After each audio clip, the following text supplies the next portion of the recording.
Olá, muito bom dia, sejam bem-vindos. O meu nome é Nuno Romão e eu trabalho precisamente na área da segurança informática. Eu hoje gostaria de falar convosco um tema que normalmente costuma ser tabu, muitas vezes em organizações em Portugal, que é precisamente a resposta a incidentes de segurança da informação. Ora, hoje, dia 2 de janeiro de 2022, o grupo que detém a Sociedade Independente de Comunicação, a SIC, foi comprometido com um ciberincidente. Ora, naturalmente, isto não se trata apenas de um ciberincidente. Porquê? Vamos verificar uma coisa. Todas as organizações, qualquer uma delas, seja um hospital, sejam entidades privadas ou financeiras, poderão sempre, a qualquer momento, ser comprometidas, porque não é possível conseguir proteger tudo a 100%. Isso é uma utopia, porque todos os dias são conhecidas novas vulnerabilidades. No entanto, algo que devemos de ter em consideração é que um evento de segurança da informação, quando não é tratado ou quando não é analisado corretamente, pode-se vir a tornar um incidente de segurança de informação onde pode haver um compromisso ou até mesmo a exfiltração de dados. Ora, numa situação destas, quando o incidente se torna público, portanto, quando a população em geral toma conhecimento deste tipo de situações, já não é meramente um incidente de segurança da informação, mas sim uma situação de crise, ou seja, algo que realmente não é possível esconder, que não é possível abafar ali apenas num conjunto de horas em que mais ninguém possa saber. Isto agora passa a ser realmente do conhecimento público. Ora, claro que vários sites, nomeadamente aqui o da SIC.pt, também o Expresso.pt, entre outros sites que são detidos por este grupo, naturalmente foram comprometidos. Ora, claro que isto é uma situação que levará qualquer profissional de tecnologia a uma situação de pânico quando não estejam preparados, naturalmente, para responder a um incidente de segurança.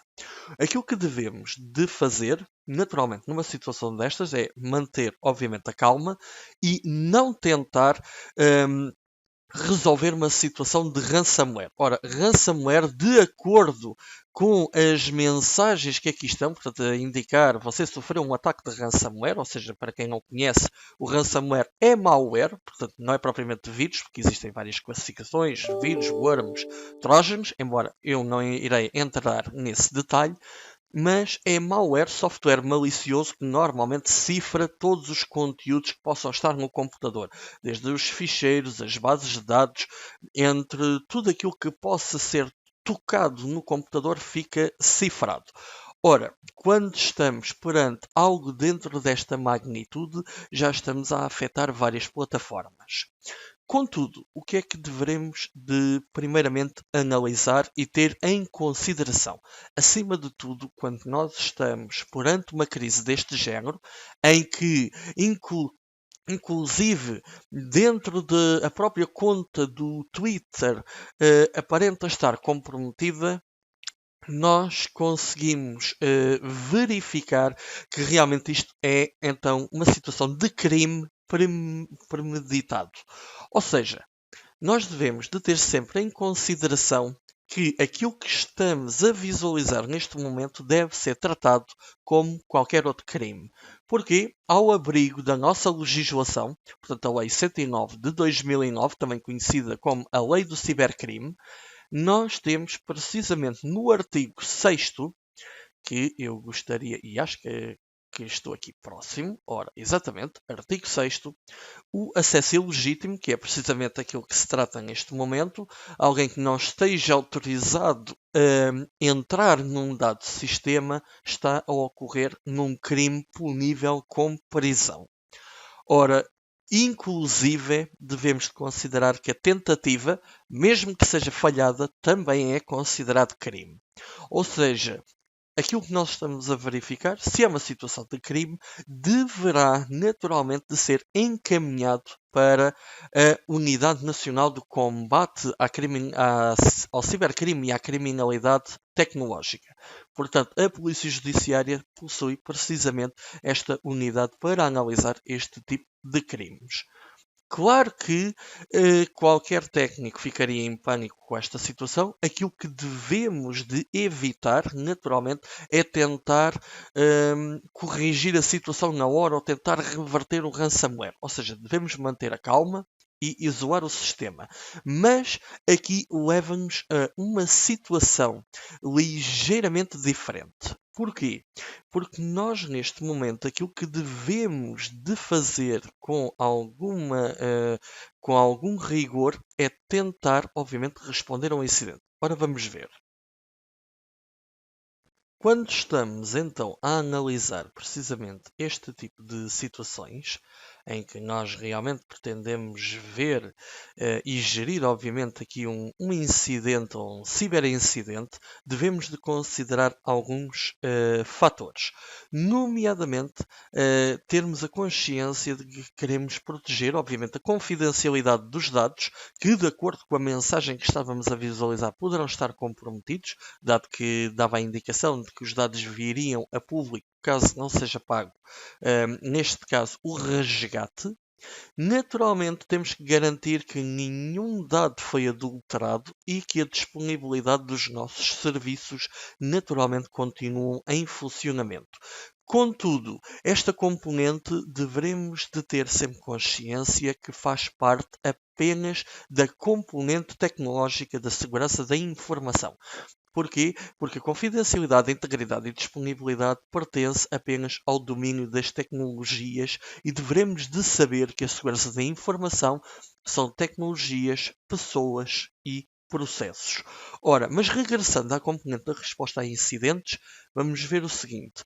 Porque é que nós queremos ter uma gestão de incidentes de segurança? Ora, o objetivo principal é conseguirmos responder a algumas perguntas, ou seja, onde é que o incidente aconteceu, como é que aconteceu, basicamente quem é que eventualmente atacou ou efetuou uma operação que não deveria ter efetuado, quando e quanto é que foi realmente afetado durante o incidente, ao que é que os atacantes iam de encontro, ou qual era o objetivo, porque é que isto realmente aconteceu.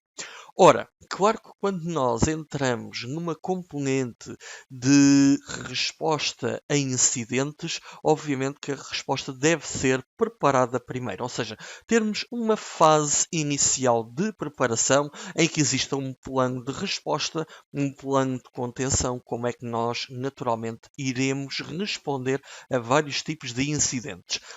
A fase aqui de preparação é provavelmente das fases mais importantes que nós temos na resposta a incidentes. Ou seja, nós inicialmente vamos preparar, ou seja, vamos praticar, tentar fazer exercícios, tentar ter um plano de resposta, de saber quem é que vamos contactar quando algo acontecer que não está previsto. Claro que depois de preparar, quanto melhor a preparação, melhor depois será a nossa detecção e reporte do incidente. Claro que quando nós detectamos e conseguimos reportar, é extremamente importante termos, neste caso, os nossos colaboradores também treinados, porque parecendo, e pode parecer contraproducente, mas normalmente utilizadores que estejam bem treinados podem ser realmente os nossos melhores sistemas de detecção de intrusões. Isso eu vos garanto. Claro que para além da detecção manual também existem, obviamente, outras detecções automáticas. Por isso é que existem, naturalmente, os sistemas de detecção e prevenção de intrusões. No entanto, ter em consideração que, mesmo com este tipo de sistemas, nada é infalível. E um incidente irá acontecer mais cedo ou mais tarde. Claro que depois passamos para a fase de contenção. E nesta fase é extremamente importante que nós consigamos estancar realmente o incidente, tentar minimizar o impacto que ele está a causar para a nossa organização. Porquê? Porque nós vamos ter sempre problemas e, neste caso, impactos financeiros e às vezes até humanos quando nos deparamos com uma falha deste género. Ora, qualquer profissional que visualize algum tipo de incidente, claro que em serviços de cloud será sempre muito mais complicado, dado que não temos o acesso direto, naturalmente, aos equipamentos, mas se os equipamentos que sofreram um ataque estiverem na nossa organização, devemos de verificar como é que o computador se encontra. Está ligado, não está ligado? Se o sistema estiver em funcionamento, as primeiras ações são logo tentar recolher aquilo que conhecemos como memória volátil, ou seja, aquilo que está, neste caso, em memória RAM. Porquê? Muitas informações podem ser encontradas em memória e se nós conseguirmos efetuar esta recolha, poderemos entregar para a análise a memória RAM à unidade da Polícia Judiciária responsável por investigar os cibercrimes. Esta funcionalidade é algo que é até relativamente fácil de se efetuar. Ou seja, claro que nós devemos de analisar como é que os equipamentos estão, devemos de fotografar, inclusive é tudo aquilo que o computador tem e não tem, e até onde está ligado, e obviamente remover o servidor ou o computador da rede e verificar se existem, obviamente, alguns dispositivos que possam ser ou até movíveis, mas que estejam próximos do foco da infecção. Não se esqueçam que muita gente pode trazer, às vezes, ou um disco rígido ou uma pen que pode estar infectada e, apesar do utilizador não ter a intenção de infectar um computador da empresa, pode-se dar esse tipo de situação. Claro que quando nós vamos realmente fazer a recolha da memória RAM é mais fácil do que aquilo que nós poderíamos pensar. Porquê? Ora, vamos verificar o seguinte. Nós, se quisermos fazer a recolha da memória RAM, podemos utilizar, entre outros softwares, o FTK Imager. O FTK Imager é um software que é gratuito, que nós obviamente poderemos executar em qualquer altura. Tem este aspecto gráfico e a única coisa que necessitaríamos de fazer é extrair para um suporte autónomo a memória RAM do sistema que está infectado. Como, por exemplo, aqui neste ícone que diz Capture Memory. Ora, nós aqui podemos escolher precisamente o nome do ficheiro e escolher, obviamente, o local para onde ele iria ser gravado. Ok? Claro que nunca devemos de gravar nada para o próprio computador infectado, mas sim gravar para uma unidade externa. Portanto, nós naturalmente poderíamos escolher uma unidade e naturalmente gravar. Ora, eu obviamente em termos de simplicidade, irei gravar aqui apenas para o ambiente de trabalho, apenas para este pequeno exemplo. Depois de indicarem o nome, apenas precisam de carregar em Capture Memory e não precisariam, naturalmente, de efetuar mais nada. Contudo, terem atenção que se o ransomware for altamente destrutivo, esta captura poderá também ser cifrada antes de vocês conseguirem fazer a exportação para um suporte autónomo ou, inclusive, cifrar ou ser cifrado após a captura da memória RAM. Garantam apenas que têm espaço suficiente em disco, porque este ficheiro poderá ser muito útil numa análise posterior. Claro que depois de capturarem a memória RAM, em termos de fase de resolução, será o objetivo de resolver o problema, tentar repor tudo. Para quê? Para garantir naturalmente que já não haja a falha que naturalmente causou o problema e consigamos eventualmente passar depois para uma recuperação e acompanhamento da falha, que precisamente tem o objetivo de voltar a garantir que está tudo funcional, que não vamos ter novos incidentes e que conseguimos realmente ter o sistema com as falhas corrigidas e que, se for necessário, consigamos aprender com aquilo que aconteceu. Ou seja, analisar o que é que correu bem, o que é que correu menos bem e tentar aplicar estes novos conhecimentos precisamente aos nossos processos e às nossas políticas de segurança. Claro que também existem, apenas como um pequeno objetivo, também a interação com a comunidade, em que existe em Portugal também a rede de C-Search, ao qual eu indico que era importante várias organizações conseguirem naturalmente juntarem-se, e também existe a AP2SI, que também poderão consultar, em que a associação também naturalmente é extremamente importante para qualquer profissional de segurança da informação. No entanto, não esquecer que a situação de compromisso que existiu irá envolver naturalmente também a Comissão Nacional de Proteção de Dados, dependendo naturalmente daquilo que possa ter sido, neste caso, extraviado da organização, neste caso do grupo SIC. Ora, com esta captura de memória RAM, o que é que faríamos neste momento?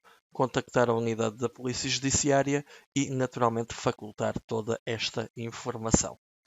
Ora, eu espero que tenha sido informativo e desejo-vos a todos um bom 2022.